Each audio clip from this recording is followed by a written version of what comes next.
graders, it's Miss Miner here. I am so excited to get to come to you today for a math lesson. I hope you've been having fun with some of your other lessons today and that you're learning a lot of new things. Today, I get to teach you about measurement because we're actually starting a brand new math unit. And I know you're gonna love learning about measurement. But I was thinking, before we get started, I bet you're feeling a little tired and you might need some movement. So everybody, if you can do this with me, it would make me feel better because I'm a little nervous to do it by myself. So let's stand up.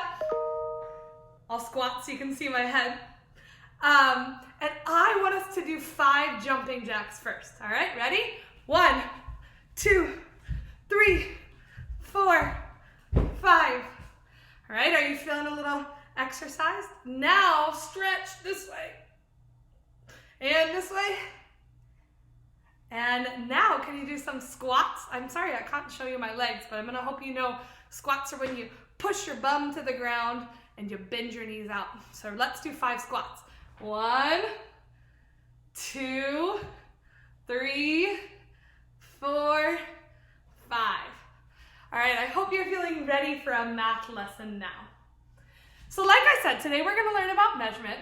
We're gonna learn how to compare the length of objects. Right here, it says that length is how long an object is.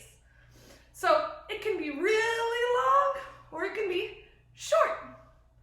The most important thing to remember when you're comparing objects is that they all have to start at the same spot. You can't have one start way out here and one start here because then you won't know which is really the longest or the shortest. So we're always going to make sure we put them at the same starting point, kind of like a race. When you're racing someone, do you want them to start way ahead of you or do you want everyone to start at the same point? In measurement, when we're comparing, we want them to start at the same point.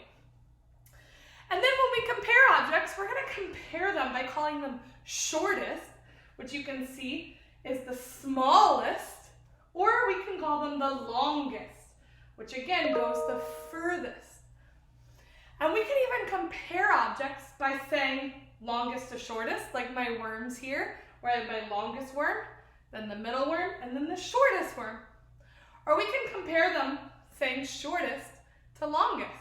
I have my shortest orange square at the first spot, and then my longest is in the last spot.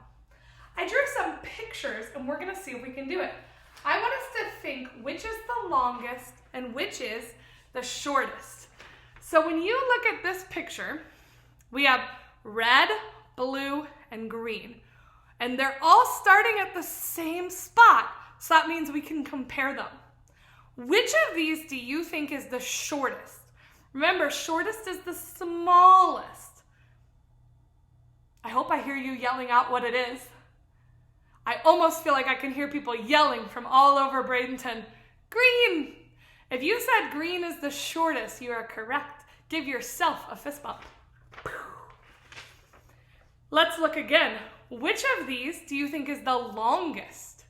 Remember, shortest, longest. I don't hear anybody yelling. It is blue. Blue is the longest. If you got it right, give yourself 2 fist bumps. Boom, boom. I have one more for you to try. Let's look at this one. I've got some objects this time. Objects are things. So I've got a worm, a leaf, and a man. Let's start with longest this time. Which one looks the longest to you? It's close, isn't it? I'll zoom so you can see it better. Again, they're all starting at the same point. You're right, the worm is the longest. Which is the shortest? You're right, it's the leaf. First graders, I'm so proud of you for learning new things in a different way. I am so excited that we can still learn measurement and we can compare objects as shortest and longest. Right after this video, you're gonna go practice that in your Nearpod and you're gonna get to use the drawing tool that you learned yesterday to decide which is the longest and which is the shortest. Remember, they all have to start at the same point. Good luck!